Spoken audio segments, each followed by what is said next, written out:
I said, plug me in. I got stuff to talk about, damn it.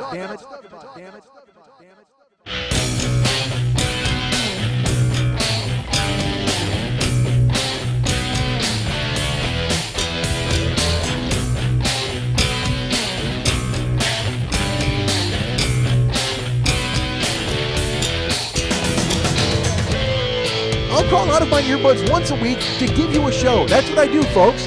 I do this show for the common man, for the people in despair. I bring this show into the world and I sell it everywhere. The simple truth lies waiting here, folks, for all of you to share. Hold on, I will take you there. Hey, what's happening? Mike Schmidt, 40-Year-Old Boy Podcast. I don't know what to do. This is strange. It's different. It's very weird. I will not lie. As weird as it was being alone by myself in a room pinned down by a dog. That's how strange it is now to be back in the oldest building in Hollywood with my lovely friend Lily Von Stupp. Hi, Lily. Hi, Mike. So I got here and I came here for the show and I wasn't sure if I was going to do one because unfortunately some things have happened and real life has interfered and there's been a bunch of juggling and things that I've been having to do for myself. Sound like I'm in good times or something. I sound like John Amos. What if I did sound like John Amos? I wish I did sound like John Amos. God damn, I loved good times because of John Amos. And then when John Amos died, and then like all of a sudden there was that guy Moses Gunn came in and he was like the dad later on in Good Times. Remember that? No? Anyone?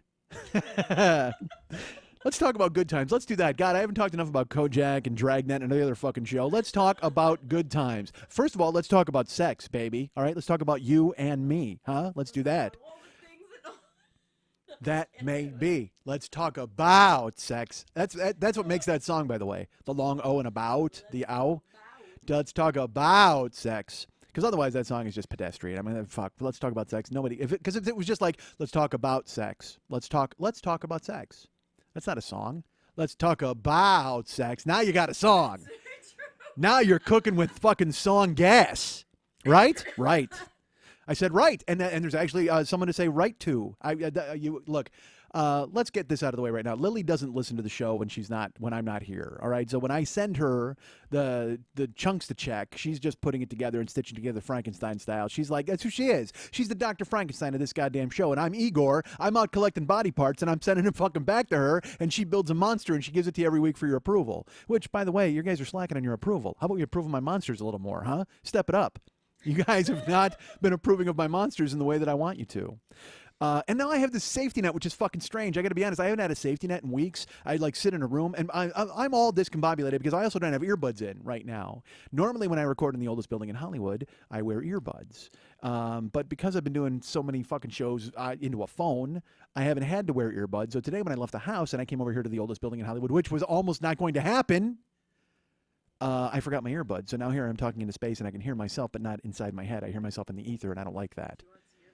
No, because that's gross. What if I put on somebody else's earbuds? That's nasty. Nobody wants that, and especially after me. Those are the earbuds you wore the one time when you didn't bring your earbuds. Tweaked? Are they the tweaked audio earbuds? They're tweaked that are dedicated to your ears. See, but those are autoerotic asphyxiation earbuds, and I don't know what you've been doing with them in the 6 weeks that I haven't been here. They've been hanging on my lamp. No, disagree, because here's the thing. I know for a fact that because I wasn't here to wear them, I wore them once, and so they remind you of me, and you clutched them like Heath Ledger at the end of Brokeback Mountain clutched Jake Gyllenhaal's shirt. I was actually storing them in my ass until you got back. Wow. That's a little whole different than autoerotic asphyxiation. That's not choking anything off. Don't you store your earbuds in your ass when they're not in use? What?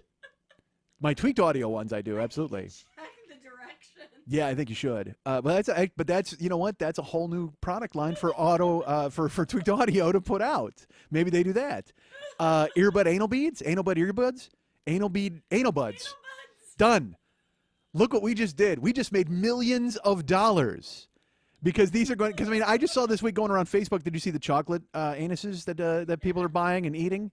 And my favorite part is like when people are like, "Oh, this is so gross," and I'm like, "It's still fucking chocolate." I mean, I don't know.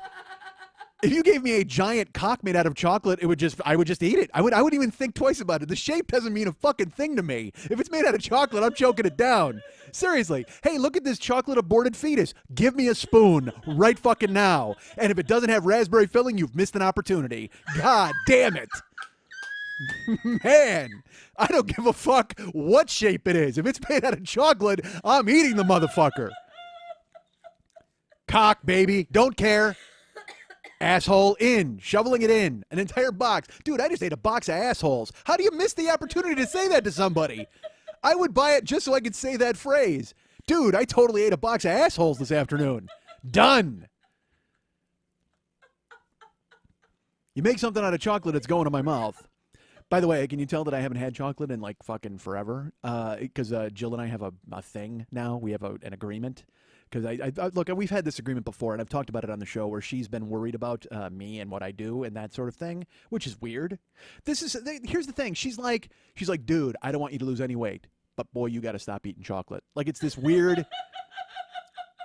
I got news for you. The only reason I can keep this fighting weight up is fucking 4 chocolate bars a day, because otherwise I don't eat a fucking thing. I eat yogurt, I eat a chicken leg at work, and then I eat 4 chocolate bars. That's it. That's my day. So if you whack out the chocolate bars, I am inevitably going to lose some weight. She was like, I'm wearing this shirt today that's really big on me. And I was wearing this shirt. I will confess, I'm wearing the same shirt 2 days in a row because I had to get a haircut today and I didn't feel like taking a shower. And so I figured I'd wear the same clothes. No, but why the fuck are you judging me? Stop judging me, everybody. But I'm wearing this big shirt. And so yesterday we FaceTimed and she saw it and she goes, that shirt is way too big for you. And I go, yes, it is. And she goes, well, we need to go shopping. And I went, oh my God. I go, well, I can't. And she goes, look, if I say we need to go shopping, you know how serious the situation is because dude, she fucking hates the store. She hates shopping. She, in a small way, hates me, quite frankly. I don't know. That's a guess. That's a coin flip. We'll know. It all depends. Depends on what time it is. So I have this big shirt on, and I said to her, I go, look, no, I do have to go get clothes. I go, but I'm wearing this at work because it's just junky. It's a junky shirt, so I can wear it at work. Because here's something that fucking happened to me at work a couple of weeks ago. See, I've got like 30 pairs of jeans. 3 of them are good. All right, 3 of them are like. They're because I've lost weight, so I bought 3 that actually fit that look like good jeans, and then the rest are I have jeans ranging from 46 to 44 to 42 to 40, and so what I did was I separated. I culled the herd. I culled the jeans herd, folks. I got some. You know what? I got some jeans dogs, some denim dogs, and I had them bark at the herd, and I culled them into the sides. All of the ones that don't fit at all have been put aside, and I have to give them to Goodwill. I was, it's funny. I was looking to sell the jeans. I said to Jill, I'm like, dude, I got to get rid of my jeans, but I don't know if there's a jeans store or if I can sell these jeans because there is a market for used jeans. There's a couple of markets for used jeans. Let's talk about. I'm looking for the market that has regular people who want to wear the jeans because they need pants.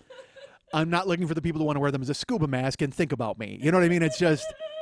But I'll be honest with you, if you pony up enough cash, I don't give a fuck. Again, it's like something made out of chocolate. You make it out of chocolate, I don't give a fuck at the shape. I'm eating it. If you want, whatever the fuck you want to do with my jeans, if you come up with my price, I don't fucking care.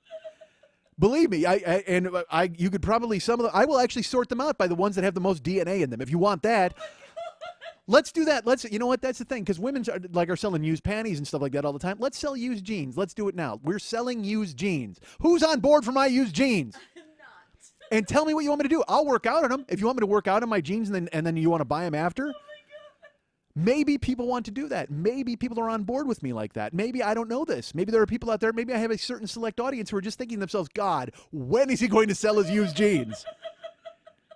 If only I could get some of his pheromones into my home. I'm tired of this voice-only nonsense. Please, do me a favor. Sweating something and send it to me. I want to buy it. Dude, if I went on the treadmill, I'll run 3 miles in a pair of jeans if you promise to pay for them. I will do that. How much would it cost? How much does it cost to get you to run 3 miles in a pair of jeans? Boy, that's a lot of money. I got to be honest with you, because just for the weirdness of people watching me as I worked out in jeans, that's worth a lot of cash. You better pony up. Because you've been to the gym and you see anybody who's wearing jeans or looking weird, you're just like, either that dude is fucking retarded or he's Russian. I can't figure it out.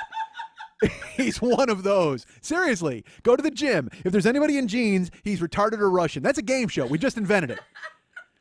We're selling chocolate. Worst game show ever. We're selling chocolate aborted fetuses with raspberry filling, and we are inventing the game show Retarded or Russian. We're doing it.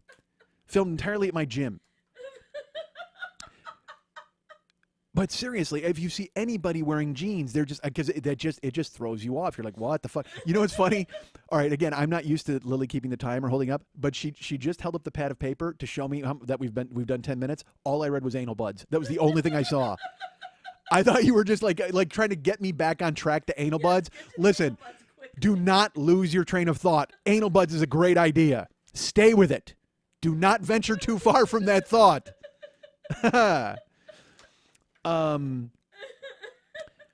So man, I would work out in a pair of jeans if someone promised to buy them but again, it's got to I mean all my jeans were like $40-$50, right? That's about what a pair of jeans costs. And I mean it's not the mileage that I'm worried about. The 3 miles I can do standing on my head. That's fine. It's not like you got to pay per mile.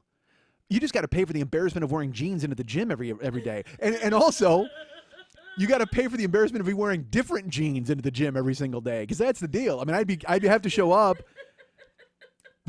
I would say this is a one-time offer, but it's not. It's a 30-time offer. I have 30 pairs of jeans that I could actually sell.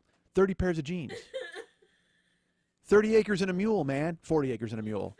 40 acres and a mule, 30 pairs of jeans and a mule. I will throw in the mule for free. If you want me to hop on the treadmill and run, let's do this, man. We got to sell some jeans. No. No, you don't. Well, I asked Jill about it. That was the thing. And she's like, well, there's got to be places online you can do that sort of thing. And I did. There are places that will, but again, that's the thing is it's an overseas market. But oh my God. And also they have the worst rules. They're just, when you're looking at it, it's like, hey, we're only interested in 32, 38 jeans, like 32 waist, 38 length or something. And I'm just like, is Manute Bol buying jeans now? Is he cornering the market on used jeans? Because that just, seriously, and he's dead. I know he's dead. He isn't cornering the market. Perhaps his estate is. Perhaps they want to bring him back to life. Perhaps they want to stitch him together monster style like Lily does with the show the past 6 weeks. I will go to the gym and I will run in jeans and I will sweat in them and I will sell them to you. Name your price, folks. Make offers, bids. I should just put them on. Should I do that on eBay? Sweaty jeans and make people bid on them, right? Or first I got to find out if there's a market. If there's a market, contact me. You write me, and you know what? Let's go off the fucking grid. Don't even fucking. I can't put it on eBay. You make a private bid. You send me a private bid for my sweaty jeans, and I will be in. I will do it. Let's do this. Will you say their name on air? Oh my Christ! Absolutely. That may cut you down, not increase it. You know what? Well, it's up to them. It's up to them. If they wish for me to reveal their true identity, then I will do so. I don't know if that's Batman who's buying my jeans, but apparently it is. I will reveal his true identity. Apparently Batman is purchasing my used jeans. No, I will name you if you want me to, but if you don't want me to, if you want me to keep it quiet between you and I, like I said, off the grid, I can do that. Here, I'll throw this bonus in there. What if, because we've learned that I can, look, and certainly I need Lily to do this show in an effective manner, but I've proven that I can do it elsewhere if I have to. What if I were to record part of the show while I was on the treadmill in those jeans? Like I actually spoke directly to the person as I was running and sweating up those jeans. And see, but now we're getting dangerously close to me like having to do dirty talk and stuff, and I don't know if anybody wants that, right? I think there are people who want that. I'm not gonna lie. You think so? Well, it's like remember when Photo 31 was out there? There were people, like I was deluged with people who were like, yes, I want it. I want that photo. And I was not going to lie to you. I thought about sending it and then went, that's creepy as fuck. And then decided not to, because it would just be, you know why? Because all it would take is one person to go, I want that. And then I sent it to him and then I was like, God, he really sent it, freaky weird. And then all of a sudden, there you go. It's on the internet with my name attached as opposed to now when I just put it on anonymously. So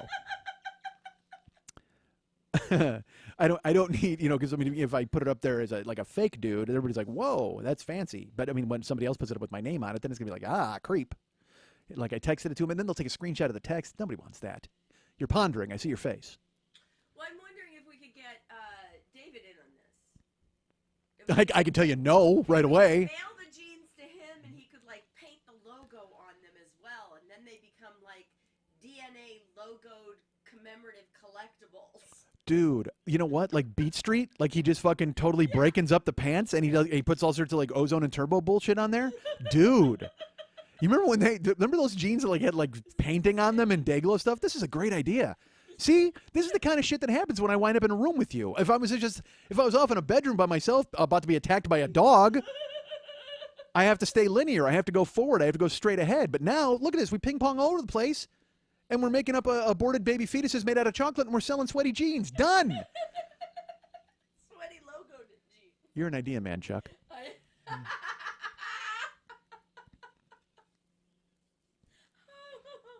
don't want to be involved in this. We need to we need to feed mayonnaise to the tuna fish. Mayonnaise to the tuna. Yes, we do. So I guess the bottom line is there a market for it? I don't know if there is, but I have a ton of jeans. So I have, so this all started because I was going to tell you the thing that happened. I have like 3 pairs of good jeans that are a 38 waist, and those fit nice. And I was at work. I wore them to work, and I should not have, but I did. And when I work, I have to cut through the kitchen to get to the front to get stuff to deliver. There's a key word in that phrase. I don't have to do anything. I mean, I do cut through the kitchen because it's easier. I could go around the front like a normal person would and like should. But I wind up cutting through the kitchen, and then I've learned how to say sorry in Mexican like 100 different ways. You know what I mean? No, apologize. Spanish, I know. I knew it right when it came out. And how do you say that? Well, you're going to laugh at me. I don't know how to say it really in the Queen's Spanish. The Queen's. All I do is I put an accent on the R to make it sound like I know that I'm saying something in Spanish. So, Sorry. sorry. That's what I say. Oh, you say Sorry. You say it with a racist accent. Essentially, yes. I gotta be honest with you. I don't even say sorry. I just walk in with a leaf blower and I blow it, and they know what I mean. That's how you get through to the kitchen, Stab. You blow the leaf blower, they know where I'm coming from. All right, so, but I'm not even joking. I walk in and I go, sorry, like that. Like I don't, and I can't even figure out if that's like a Spanish accent or if I'm like, I was just gonna say it's like an Asian waiter or something like sorry. Like although that was more like Sally, oh so Sally. Oh man, this shows from the 20s all of a sudden. All right, But that's not even a joke. Like I say, sorry. Like that's my way of saying sorry when I come into the kitchen. It's just so dumb. Racism's so cute. It's 6 of 1. But I do feel strange when I do it, and then so I've kind of tried to pull back from doing that. But they're very nice, and they don't yell at me. They speak Spanish about me, I'm sure. Although one dude, we were talking about bouncing, and I told him that my nickname was 454 when I was bouncing. Because they were talking about cars and bouncing and the engine and universally, the guys in the kitchen, not all the Hispanic guys in the back, but the guys in the front, the cooks, were just like, that is the fucking greatest nickname we've ever heard. And I'm just like, well, it was appropriate at the time. Now I'm a fucking old man, and but at the time it was like, because that was the whole thing, is I was a big block engine, never stopped, whatever. But then so now they'll call me it periodically, like not all the time, but like Big Mike or 454 or whatever. But now there's this little dude in the back. And every time I would walk by him, he would laugh, and he would say something, and I didn't know. I have no idea, and I'm not going to stop to go, what are you saying about me? Because I feel that way about everybody in the fucking world anyway. You know, I mean, it's like I walk through the mall just waiting for someone to whisper, so I can go, what the fuck, man? And all they're saying is, look, there's the guy who invented chocolate aborted fetuses. I know that's what they're saying. Look at that guy's jeans. That's what they're saying. So it turns out that every time I would walk by, because I'm double this guy's size easily. I mean, he's just a tiny little man who makes mashed potatoes. I mean, he's just that guy. He's like, I think they may keep him in a clock. I mean, I have no idea. He's like so small. He emerges at the top of the hour to make mashed potatoes, and then he goes back into the clock. He's that guy. So they keep him somewhere in the back. And he would like titter almost every time I would walk by him and kind of laugh and be and so finally, and this went on for months. And then, like 3 weeks ago, I walked into the kitchen once, and he leaned over and he said something to this guy Ponch. And Ponch looked at me and he goes, Mike, he wants to say something. And the kid, like, he just ran away. Like, he didn't want to even talk to me. He was like all freaked out. And I'm like, what? I go, dude, every time I walk by, you laugh. And he goes, Big Show. And he starts laughing. And Ponch just looks at me and goes, he thinks you look like the wrestler The Big Show. Oh. And I'm like, that's what he's been doing for months? He goes, yeah, every time you walk by, he goes, Big Show. Oh, Big Show. And so now He's Asian. yeah. Oh, Big Show. Sorry. So he thinks I look like the Big Show because, again, and to him, I probably fucking do. Big Show's a wrestler named Paul White who's 7 feet tall and weighs 450 pounds. I mean, he's a giant man. And what's funny is if this kid saw me fucking 5 years ago, not even, what is it, 2005, 15, 10 years ago, he would have been like, Jesus Christ, because I was a monster. But, so now he thinks I look like the Big Show. So I'm like, oh, does he want a choke slam? Yeah, you see that dude? Yeah. So he's like, oh, Big Show, Big Show. And so Pancho's like, he thinks you look like the rest of the Big Show. And the Big Show, as you can see, I'm sure I will do this, and maybe you see a picture of it. This right here. Yes. All right, the Big Show, he used to do this claw thing, and he would so he would hold his hand. It's like Baron von Raschke used to do it when I was a kid. And so he said, he thinks you look like the Big Show. And so I looked at him, and I just went, You didn't. and he started laughing, and then he hid behind Punch. He was like, like he was scared, but also kind of happy that I did it. And so I was like, oh, dude, I go, you want a choke slam? Is that what you want, is a choke slam? And then it got weirdly like sexual and aggressive, which is strange. And he walked up to me, and sure enough, he walked up, and I put the like, because my hand, again, bigger than his entire head, and I grabbed him by the throat, and I lifted him in the air by the back of his jeans. I lifted him up like for a choke slam, and then I put him down, and I was like, yeah, you watch your step, and he could not stop laughing, like and then he sat down, he was laughing so hard, he just thought it was hysterical. And then so now every time I see him, he just goes, Big Show! Every time I walk in the back. He used to just titter and like whisper to people, but now he calls me that. So every time whatever the fuck, I cut through the kitchen, he's like, Big Show!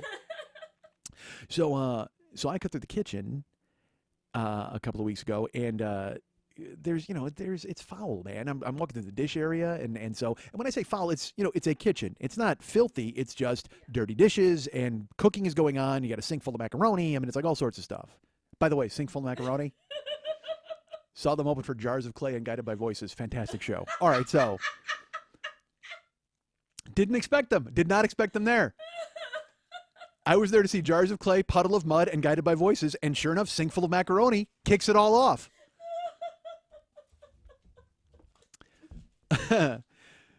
So it's just a fucking obstacle course. You're trying to avoid slipping and falling and shit and bumping into stuff. And I'm in this weird dilemma. When I was fat, like crazy fat, I would wear big clothes. I would wear sweatpants. I would wear just big, black, horrible. I just dressed in black all the time. Well, now, as I look better, I certainly don't look the way I want to look, but I look better. I want to wear color, like nice clothes. Like I said, I have a fucking salmon shirt. I have like a couple of green shirts, and I want to kind of wear those, and then my nice jeans. But I don't go anywhere but fucking work. So I want to wear those to work, but then I don't want to do that because I'm at fucking work. So why waste it there? It doesn't make any sense. Big Show doesn't need to look good, right? 454 can just wear black. But I find myself, and I don't know if it's a point of pride or what, because I feel I look better, so I want to dress better. And so, like, I went through, I literally right now in the back of my car, I have a ton of clothes going to Goodwill because I finally decided to divorce myself from a lot of the fat stuff that I have because I don't think I will need it again. So I'm going to get rid of it. And that's what led me to Culling of the Jeans. The Culling of the Jeans, by the way, was my favorite Thomas Harris novel. It's my favorite chapter of Lecter's life. The Silence of the Lambs, The Culling of the Jeans. So, is it The Silence of the Lambs or is it Silence of the Lambs? I think that's the movie, but I think the book is The Silence of the Lambs. I'm looking it up right now. Please do. And let me know how you feel about the awful screaming of the lambs. Sheep and Horse Farm, Bozeman, Montana. That's my Jodie Foster. I went to live with my uncle on a sheep and horse farm in Bozeman, Montana. Thank you. Yes. Movie 2? Yeah. See, there you go. I knew it was because that's like, it's the Beatles, right? Yes. Not Beatles. Right. But it's Foo Fighters, not the Foo Fighters. These are important things, folks. There'll be a quiz later. What if there was? How great would that be if I put up a quiz? It's it's funny.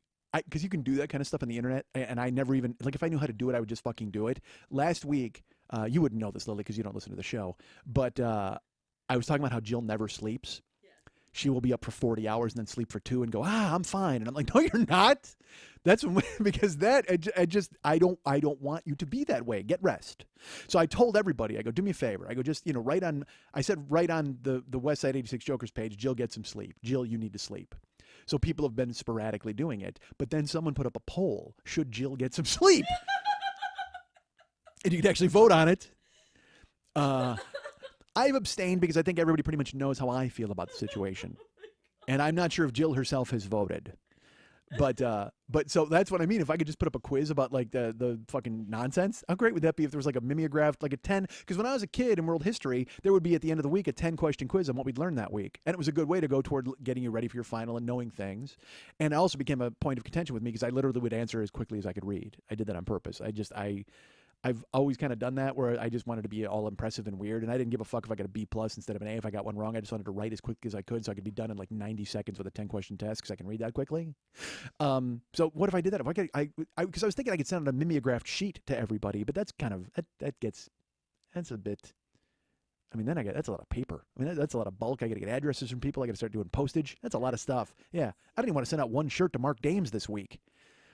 Our friend Mark bought a shirt, and it's like the order came in on like Saturday or Sunday, and I have not been able to box it up just yet because I've been working and doing all sorts of different things. But eventually, Mark, that shirt is on its way. Watch that mailbox. You know what's funny is Mark. I could text Mark too right now because Mark is one of those people who have my phone number because I think he gave me a ride. Look, folks, I don't want to be there. Look, Mark, I think I owe him a text in addition to a shirt. Let me take a look. You know what? That's a good point. That's what I would text if I was Mark Dames. I don't owe him a text. Ha ha! He sent me a Merry Christmas text, and I said, thanks, Mark. Same to you, and Happy New Year as well. So I'm on top of it. And that was like a day later, dude. That's perfect. Wait, you responded within 24 hours? I did. Holy crap. You know who's going to be very upset about that? Beto Perez, who sent me a text on New Year's Eve, and I still haven't answered him. Sorry, Beto. Here's what Beto wrote me on New Year's Eve. He said, Happy New Year to you and Jill. Best wishes, Rob and Tejas. And, well, you know what? I will just say right now, Happy New Year to you and yours, Rob and Tejas. I wish I could have answered that text sooner. But now I answer it on the show. Although he may have given up. He may have moved on from the show because once I don't answer a text, you got to think to yourself, Mike and I are finished. He broke up with me. Maybe Rob broke up with me. He may have broken up with me. Do me a favor. Put up a poll on the website at his 86 Jokers page to see if Rob has broken up with me. This whole show is just going to be polls. Oh, awesome. Chocolate poles. There we go. We sell used jeans and chocolate poles and chocolate babies, and fuck it, I'm in. Let's do this. All right, so I got grease on my jeans is the bottom line of that story. That's where I was going with that whole nonsense. But I walked through the kitchen, and a guy named Jesus, shocking, he zigged when I should have, and I zagged. It's not his fault. He works in the kitchen. I'm not supposed to fucking be there. I'm a driving idiot. It's not like I can pull my car right in there, which if I would, it'd be safe. I would do it. But instead, Jesus zigged and I zagged, and he bumped into me, and my leg bumped into the grease bucket as they were draining the because they have a smoker and they have all that kind of stuff. So they drain all the grease into these big buckets and they take it out to the grease the bin outside. And so my leg bumped into the grease bucket, which normally wouldn't be that big a deal, except for the fact that it was full of grease at the time and it splashed, and so my whole right calf got just Jackson Pollocked with fucking grease, and I'm like, and I was pissed, but like, and they're so used to me getting like fucking mad there that they all kind of like looked at me, and I was just like, sorry, Jesus, like, I should not be in their dojo. That's their fucking deal, man. That's where they're at. They all have a black belt in grease disposal, and I don't. So I fucking bumped into the bucket, and I got a greasy calf, which is not good. Although I will tell you this, we then put greasy calf on the menu. It's delicious. We don't call it veal because people are like, I don't eat veal. Will you eat greasy calf? Absolutely, I'm in. So I don't want to wear my good clothes to work anymore. So I have those 3 nice pairs of jeans. So now I've had to separate the big jeans from the I have the 3 nice jeans. They're not even separated. They have their own shelf. But then I moved the 40s into another of their own shelves, and all the 42s and up are going away. That's the ones I will be running in for you fine folks if you want to buy used jeans. And you know what? You can even pick the size if you want. Maybe some of you big guys want to just fit into my jeans, my old jeans, and just pretend you're me. Maybe you want to do that. I'm Mike. Look at me. I'm Mike. You do that. Why not? I have a question. I'm ready. Is this going to be like a Twilight Zone episode, though? Because if they wear your jeans, will they go, like, beat up a car because they're wearing your jeans?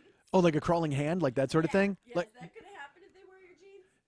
If I'm hearing you correctly. Uh-oh. You're wondering if somehow I have acquired sentient genes. I don't know. I don't know if my genes have Skynet technology just yet.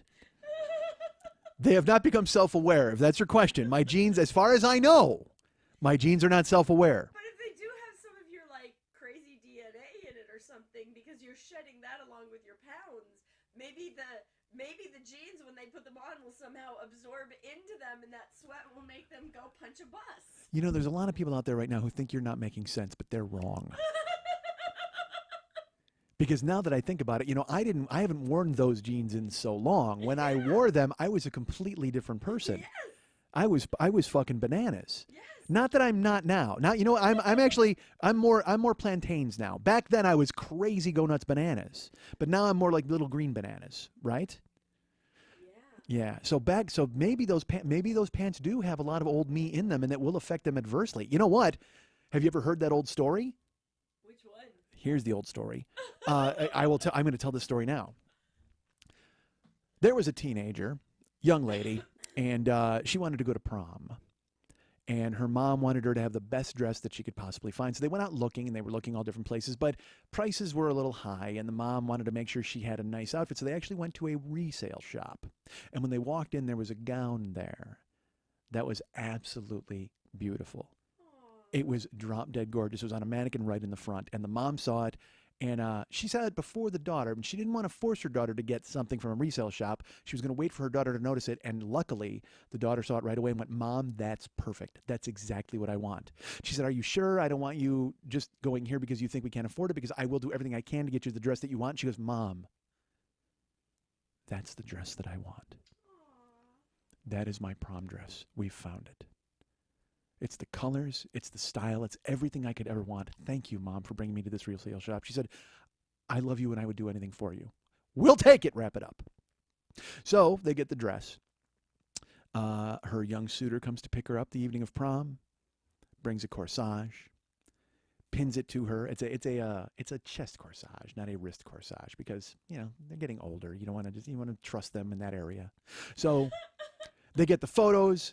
She's got her dress on. She does a spin. She's feeling beautiful. She's feeling gorgeous. She's feeling like a woman for the first time in her life. They go to the dance. And at the prom, she's having the best time. She's not the homecoming queen. Certainly she's not the prom queen. She's not on the court, but she's having the best time. She's with her friends, ushering herself through an important signpost into adulthood. However, she's starting to feel a little under the weather. As the night continues, she's starting to feel a little nauseous, maybe even a little stiff. She wonders if it's not the flu. So she continues to celebrate with her friends. She doesn't want to alert anyone. She certainly doesn't want to call an end to this good time. So she's on the dance floor dancing, and she's having a good time with her friends, and they sneak a little alcohol here and there, and she thinks that has something to do with it as well. But she's nauseous. She's getting stiffer and stiffer, and she's feeling more nauseous as the night goes on. But she doesn't want to call an end to it because, again, this is prom. This is something she's been told she's supposed to be looking forward to for her whole life. She'll never forget this night. Night continues. Now she starts to feel really bad, to the point where she mentions it to her date. And he, being a teenage boy, doesn't really want to end the night, but he says, "I will take care of you, whatever you need if you need to go home." She goes, "No, I don't want to go home. I'm just telling you that I don't feel good at all.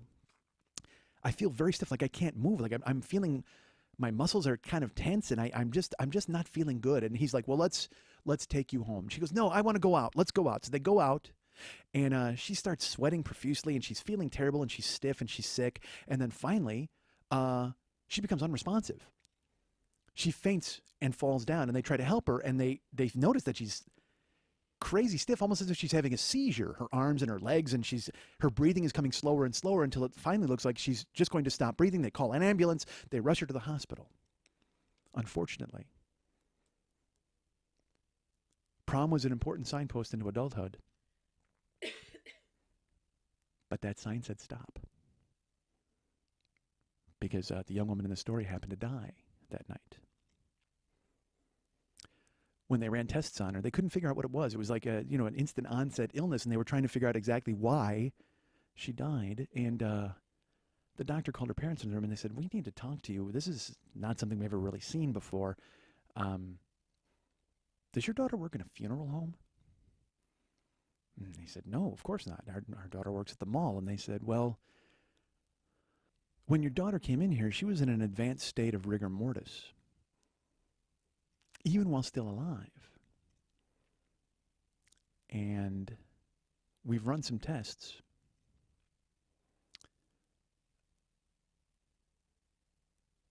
Your daughter has embalming fluid coursing through her veins. We are trying to figure out exactly how or why this happened, but essentially she was embalmed alive, and it shut her down, and that's why she passed away. The mother, horrified, thinks to herself, how could this have happened? Comes to the one and only conclusion that makes sense.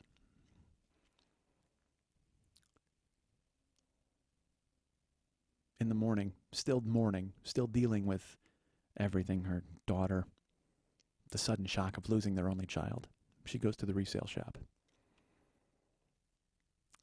and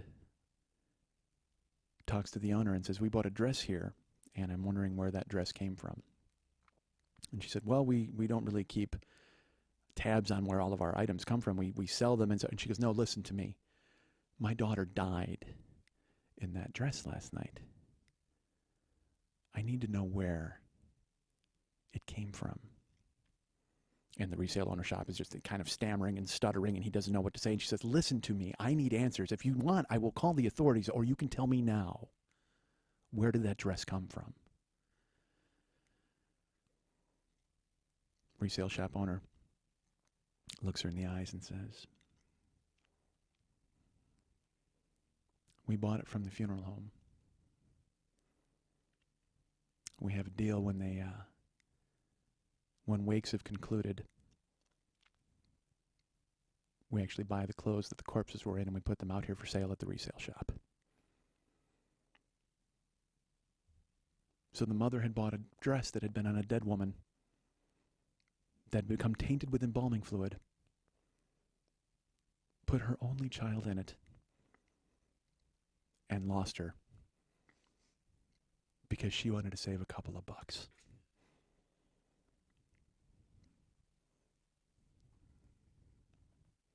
Who's the villain in this story? The resale shop owner? The thrifty mother? Or me for wanting to foist my genes upon all of you? And make you just as crazy as this girl was dead.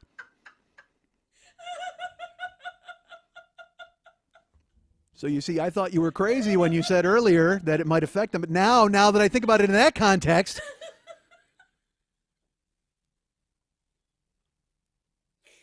I've got 30 denim time bombs in my closet right now about to turn people into fucking psychopaths.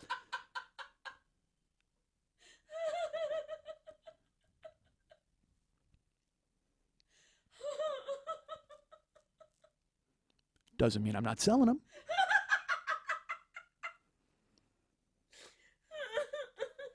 Again, if the price is right, they're yours. Once they leave me and go to you, whatever the fuck happens is on you. I gave you the bullshit embalming fluid story. You know what you're getting into. Can't hold me responsible for any nonsense that happens in your life after that. Who's to say 30 of you don't start successful podcasts? That could happen. Perhaps they're successful podcasting genes. I don't know. I've had good things happen. Maybe you'll get divorced and fucking have to file bankruptcy. Or maybe you'll write for a television show about cute dogs. You won't know until you make the purchase, folks. What is your denim destiny? That's what we got. Let's call it Destiny Denim. That's a new jeans company. Dude, Destiny Denim. Your future is in our pants.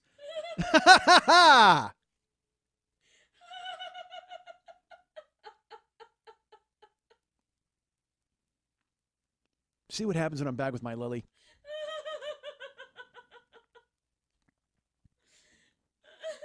You guys can get me at MikeandMikeSchmidtComedy.com. You guys can be my friend at Facebook.com/the40year-old-boy.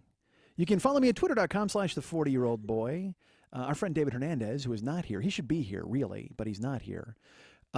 He is the Renaissance man who is responsible for all of the music and the artwork for this show. and I have to get him. I have to email him something soon. Um, I'm doing all of my communicating through this show now. That's it. I don't use a phone. I don't fucking email anybody. But David does amazing work. He's put out a bunch of. He's doing a lot of paintings of guy icons, and you can go to artbydmh.com, artbydmh.com, and check out all of the works that he has now that you could actually make a bid on, and he's selling, or he will do individual work for you, custom work. If you want to go ahead and hire him for that, you can get him at artbydmh.com, artbydmh.com. He works in watercolors, he works in oils, he works in macaroni. I don't know if he works in a sink full of macaroni, but he may. And you can go to facebook.com/David Mex Hernandez and be his friend there. And he also posts a lot of the pictures or the paintings that he's done there. Did you see the Reservoir Dogs one yesterday? Dude, it's like, and it's so funny. All of them that he does, I'm like, I want it. I want that. I'm going to buy it. I want it. Like, I just want a room of all of his stuff. But then I have to, there's no discount for me, motherfucker. He does the work. He gets paid. So if one of you ponies up with cash and beats me to it, well, first buy jeans. You got to buy my used jeans first. Because I'll tell you what, buying my used jeans and wearing them around will only increase your desire for Mex's artwork in your house. It will exponentially increase your admiration of David and all of the things that he does. So go ahead and buy my jeans immediately, and I will ship them to you. Because again, what's your denim destiny, folks? My pants are like a choose-your-own-adventure book. Hop in them, you might find a treasure, you might die in a cave. Put on my jeans, you may marry a damsel, you may find a skeleton. Who knows what's going to happen with your life? Lily Von Stupp is the producer of this show, and she is back in her rightful place here at the helm of her laptop with my microphone in my face. You can find her all sorts of different places. First, go to facebook.com/Lily Von Stupp and be her friend, or try to be her friend. She's got a long list of people waiting. But facebook.com/Lily Von Stupp is the place to go to be her friend. You can also go to Twitter and follow her at several different Twitter accounts, twitter.com/Lily Von Stupp, twitter.com/MNTs, and twitter.com/HollywoodBQFest. All are available, all are interesting, all are tweeting out all sorts of knowledge and interesting things about Lily and her shows, and I will tell you more about that on the other side of the song. But if you'd like to write her a personal note and find out what she's going to do for the next 6 weeks that she won't allow me in her house, you can write her at Lily at burlesque411.com. That's Lily, Lili, at burlesque411.com.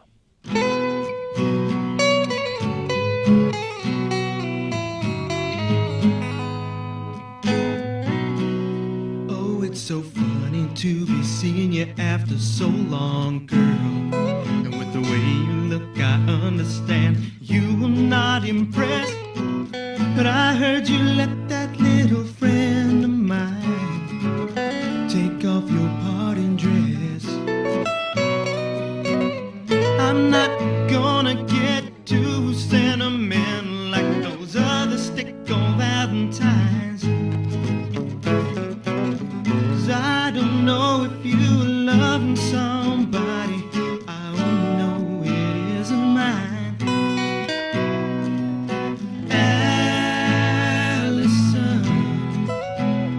I know this world is killing you, oh, Allison. My aim is true, but I see you got a husband now. Did he leave your pretty fingers lying in the wedding cake? You used to hold him right in your hand, but it took all that he could take. Sometimes I wish that I could stop you from talking when I hear the silly things that you say.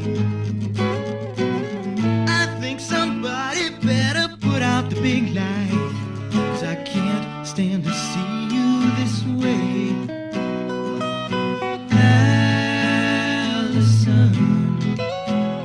I know this world is killing you, oh, Allison. My aim is true. My aim is true. My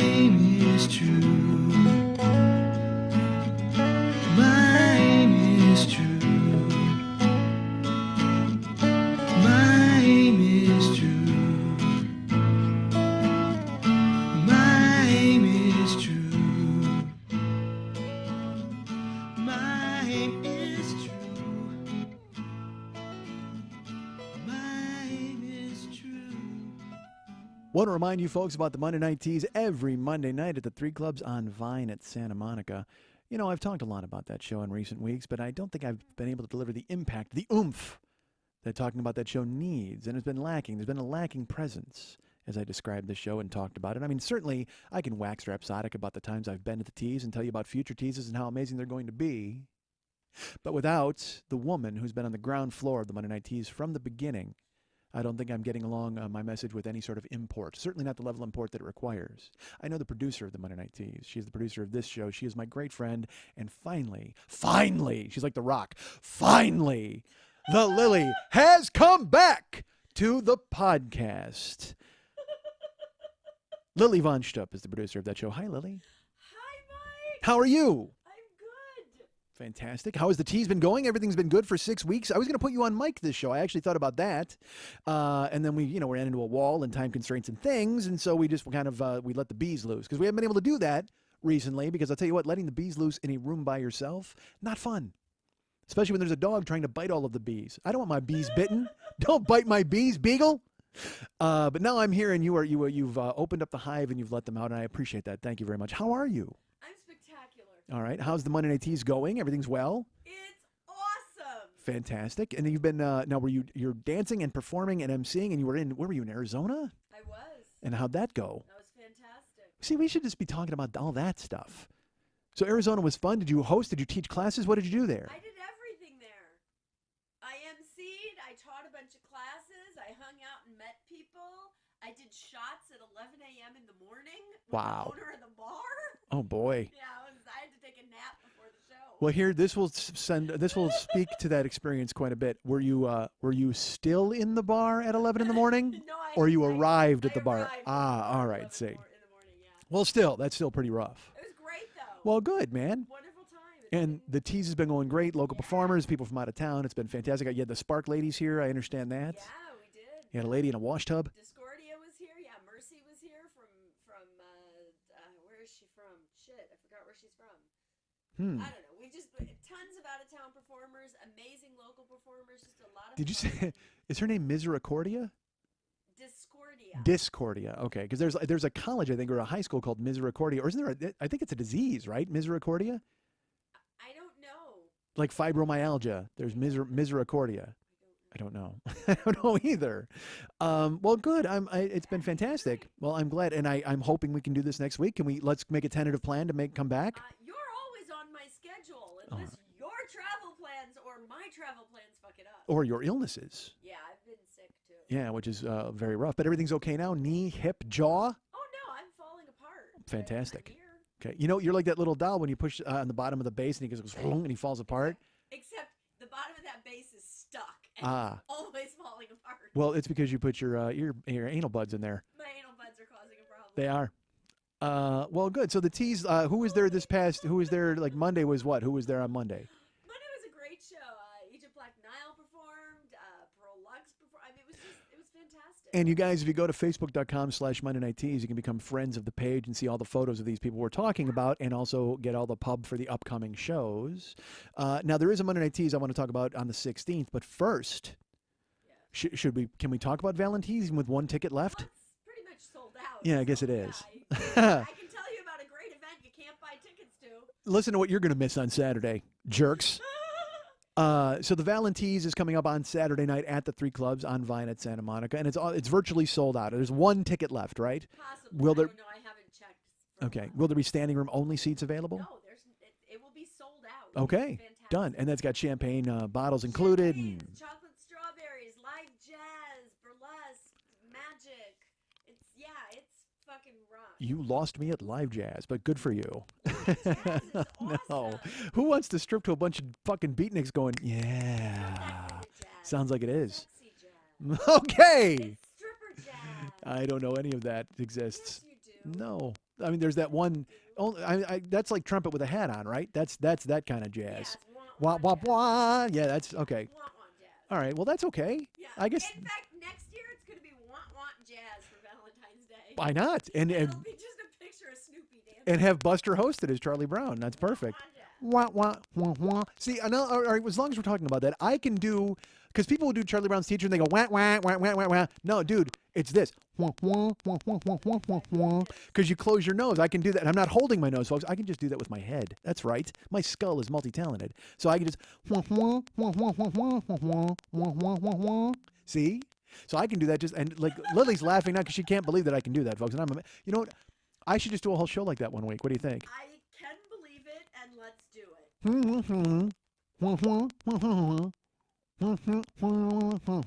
it. I can't do it. No. All right. We tried. Well, good. So the show was great on Monday, and then the Valentines is coming up, which will be exciting with sexy fucking jazz that I've heard so much about. Yeah, and then February 16th is a Monday Night Tease, and who is performing? I understand from what I heard, it's a zoophilia show. Is that what I've heard? Zoophilia show. I've heard it's about, babes. it's a bestiality type show. Realistic babes. We got dancing elephants. We got dancing bunnies. We got dancing tigers. We got dancing other animals. And a Godzilla. And I'm guessing in the audience, you'll have a cockatoo.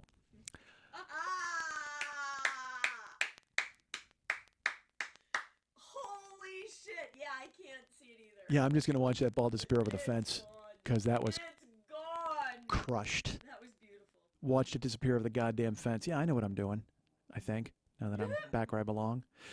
Hey, by the way, I got a note from a listener. Our friend Jason has written me, and he's like, there's the 16th, and then there's the 23rd. He's going to be in town with his wife. He's trying to figure out which teas he's going to go to. He might go to one. He might go to both. And then he's going to write you an email about some other stuff. But the 16th is that's a bestiality show, correct? That's the animals, yes. That is okay. And then the 23rd is where it's going to be a great show, but we're not sure who's there. Okay, so Jason, do it and let me know when you're there, and I will try to make one of them. I don't know what my Travis barbecue schedule is like. I may show up. I may be covered in sauce. I don't know. Or grease. Yeah. Well, that's the word. So, and am I bringing pants for everybody? Is that going to happen? Are we doing that? The VA. We're going to do a Gene Genie show or a Gene something show. Very VIP. very important pants. Very important pants party. All right, I like Buy it. a ticket to the Monday Night Tease, get a pair of pants, become a serial killer. I'm not that. I'm just a jerk. Oh, I'm sorry. Come to the Monday Night Tease, buy a pair of pants, punch a truck. Okay, I like that. Start with a car. Look, folks, don't let the jeans oversell you. Start with a car and move your way up to a truck. It takes a lot of years of punching a lot of vehicles before you can start punching on a truck and feel confident about it. Take it from me. So those shows are coming up, and you're going to be in Boston in a couple of weeks, and we'll talk about that in a 22nd through the 24th, I'm in Cambridge at the Great Burlesque Expo. Come see me there. teaching classes and performing and doing all of that neat stuff. Terrific. Glad to hear it. So also, let's talk about MikeSchmidtComedy.com while we can. And we talked about ArtByDMH.com. Let's talk about our friend Ryan Dirks. He does all of the website stuff for this show. You can find him at ryandirks.littleprofiles.com. And you can also go to Facebook.com/Ryan Dirks and become his friend, and maybe he'll do free web stuff for you. Doubt it. Unless you're wearing my pants. Maybe you sidle up to him wearing my pants. Anybody wearing my jeans gets free web stuff from Ryan Dirks. Look at that. And, of course, David Hernandez is artbydmh.com. Go ahead and check all that stuff out. MikeSchmidtComedy.com is available. Go to every page, and they're cool. And you can donate to the show on every page. In the upper left-hand corner, there's a little Schmitty. He's got his pocket out. Give him some dough. But if you go to the Joe Business page, which we're going to talk about right now, there's so many things on there for you. Our relationship with Tweaked Audio and our upcoming product line of anal buds. That's going to be coming out soon. Cannot wait. So tweakedaudio.com is they're our friends. Go and use our link and get stuff, and we'll all be happy. Of course, we have downloads available on the site. We have we have the Yurt Dirt Dirt shirt, and I haven't changed the price yet. Jump in quick. I keep saying I'm going to, and I haven't yet. Mark Dames, you'll get a shirt soon. If you want to jump into the downloads, we have year 1, year 2, year 3, year 4, year 5, year 6 of this show available individually or together as part of the Reservoir Schmidt Dogs box set. If you buy that, you know, I know what you're thinking. How would you feel about buying a download set with about 5 other download sets? You'd feel great about it, right? Is that what it is? All right. Max put that with his little dog's painting. I don't want to say his little dog's painting. His fucking amazing dog's painting. So those download sets are available individually or together as part of the Reservoir Schmidt Dogs box set. Remember, the Big Angry CD is available for you to purchase. I will sign it. I will send it. I will seal it away. I'm going to mail it today. That's right. I will send you a rock and roll love letter along with your CD. I just dropped Bay City Rollers on you guys. Oh, I'm old. I'm an old man. We started the show talking about, what did we talk about? Some old TV show? Good Times. Well, anytime you need a payment, yeah. You know what's funny? Dave Chappelle did the Good Times sketch, the quiz about and I, not getting hustled, keeping your head above water, making a wave when you can, temporary layoffs, good times, easy credit ripoffs, good times, scratching and a surviving, good times, and then the next line, I always thought was hanging and a jiving because it rhymed with surviving. Scratching and a surviving, good times, hanging and a jiving, good times. And of course, because I'm a racist, I just immediately thought it was jiving because it also rhymed with surviving. But it's hanging in a chow line. And I've never been more surprised to hear a lyric was different than that one. Honestly, I think when Chappelle did it, and he goes, because it was the game show, and he goes, hanging in a chow line. He delivered it so perfectly. And even then, I remember I wanted to argue and just go, no, it's hanging and a jiving. That's what I thought for sure it was. But I was betrayed by my memory. I don't know why we're talking about good times again. I just made fun of myself for talking about some fucking old song, and now that. Whatever. All right, so. Sorry. Yeah, I got to. Oh, sorry. The CD is available. I will send it to you like a rock and roll love letter. And also, if you want to buy the Schmidt Alive 2 set, there's video and audio together. Get those and introduce them into your house and have me living in your computer, not only audio-wise, but video-wise. Schmidt Alive 2 is available for $10 now as a download. Pick it up. And then our Amazon link exists on Joe Business. If you want to click through that and use that to purchase stuff and then tell me what you purchased, I'll tell people about it. And everybody will know what you bought. That's right. We'll all know about you and your secrets. But use our Amazon link. You click through on the Amazon link on the Joe Business page, and then you click through to the actual Amazon and you buy stuff, and we get credit. And thank you so much for doing that. We appreciate it very much. So that's those. Where else? Wasn't there something else? Cut all that out. No, Can we? nothing else. Cut all that out. Me yammering like an idiot. It's awesome. All right. See, that I couldn't do that. That's why I'm all like off with her head because I couldn't do that by myself. When I was by myself in a room, I had to just fucking talk and hope that you got it in chunks and you were able to put it together. I couldn't just say, "Hey, cut that out." I had no filter, no editor, nobody to help me out because I would have had to send you a bunch of different chunks. God, shut up! Stop talking about the chunks. So that's what I was going to talk. Chunks? No, not chunks. We were talking about Bob Mould earlier. Folks, if you have not seen Bob Mould on Letterman, you have to see it. Because I talked a couple of weeks ago about how you will never be as cool as David Bowie. You will also never be as cool as Bob Mould, destroying the fucking Ed Sullivan Theater last Friday. Andy Kindler was on and he did stand up, but then fucking Bob Mould came out and he did 2 songs, but like in 4.5 minutes. He fucking Kid with a Crooked Face, and then another one I think Painted in a Corner. I don't remember the name of the other song. But just to see John Worster smiling as they fucking destroyed, and just Bob Mould is just this 54-year-old gay lumberjack just shredding all over the fucking theater. I can't even imagine, because I was in that theater and it's freezing. By the time they were done, it had to be fucking hot in that goddamn place. And my favorite part of it, when you watch it, it is this aggressive guitar. It is over the top. It is banging, and it's fucking destructive. It's just crushing. And then at the end of it, David Letterman comes over and goes, "Hi, Bob." Like completely he's not even fazed by the fucking aggressiveness of it. He goes, "Hi, Bob." It's so perfect. And it was better than anything you saw on the Grammys, man. I watched, I don't mean to be that guy. I'm an old man and maybe the Grammys aren't for me anymore, but Jesus Christ, I watched the Grammys and they just weren't. There was nothing that caught me. The only thing I learned is they keep trying to have old people and young people perform together, and it's like a passing of the torch. The Grammys, music has become like pro wrestling. There's a thing like in pro wrestling where they call giving a guy the rub, where like a guy who's a veteran star will let a young guy beat him, so everybody goes, "Ooh, that guy must be important." And so now on the Grammys, they're pairing up older people with younger people, and not realizing that the older people are going to swallow the younger people whole and pull out their skeletons like Tom and Jerry in a cartoon. I mean, it's fucking crazy. And look, can I say this, by the way? I need to just go ahead on the record, and I'm sure Max will be mad, and other people might be angry at me. Enough with the Tony Bennett. All right? I don't need him clinking glasses and singing with Lady Gaga and wearing that same fucking tux. And I understand you're a national treasure and you're 90 years old, but you know what? If I had a pair of shoes that was 90 years old, I'd throw it out. I absolutely would. I don't care how good it sang. No, actually, you know what I do? I'd sell it to people. I'm sure Tony Bennett is still viable to some of you, but that weird speak singing and that da da da da da da da da da, shut up. Nobody cares, Gramps. Take a fucking walk. We're tired of it. Go relax. Just fucking relax, okay? You've recorded a bunch of stuff. Go do me a favor. Hop on a plane and go west and find your heart. Find it and keep it and make sure nothing happens to it, or plunge a fucking pencil into it like Dennis Farina so you just get out of my misery. I'm tired of Tony Bennett. And just because they pair him up with Lady Gaga, I know they did an album together. Look, Lady Gaga fucking shreds. She blows it out. She has an amazing voice. But just the fact that she has to resort to this trickery indicates that she's just as panicky and nervous as the rest of us. You know what I mean? There's no confidence there at all. She has no confidence. She's not a performer who thinks that she has anything that's going to contribute or last because she's attached herself to the Tony Bennett broken hip train. Fuck that, man. I don't know if she thinks she's making him viable or she's making herself viable, but it was a mess. It was just a bunch of dudes with loosened ties. It was a Holiday Inn on display. It was just fucking awful. Enough with the Tony Bennett.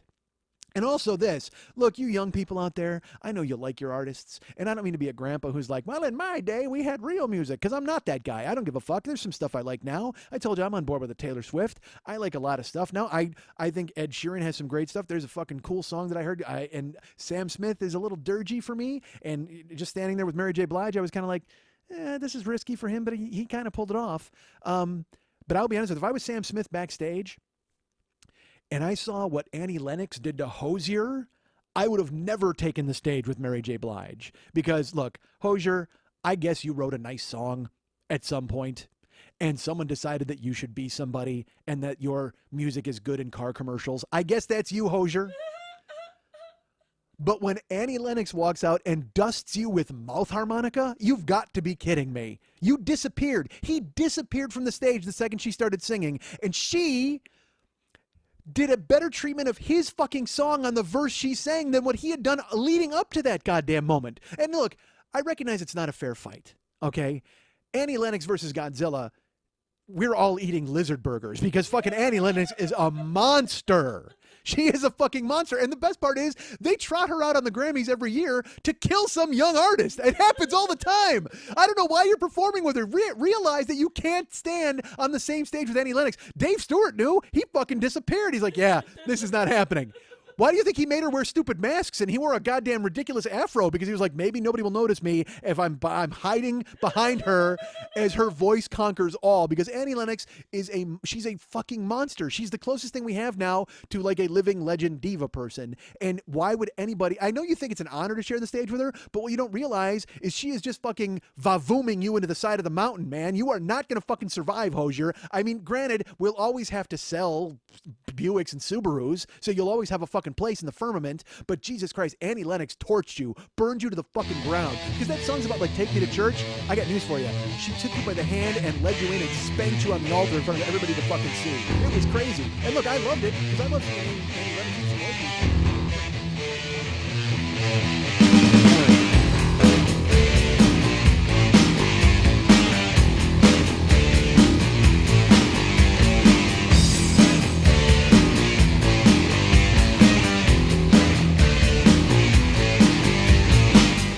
Literally, this show starts as a tiny snowball, and at the end, the hundreds are dead at the bottom of a ravine. I mean, I get that. Believe me, if there's any show in the history of the world that does not need to be transcribed for posterity, it's this one. I like when nobody can see the scenes. I like when I'm able to kind of just, fly with the bees wherever. When I have to actually stop the bees and ask for directions, that's not fun. I just like unleashing the bees, but when the bees have to stop in mid-flight and we all have to kind of look at each other and bust out a fucking map, that's not fun at all. I want to saddle up these bees and ride, goddammit!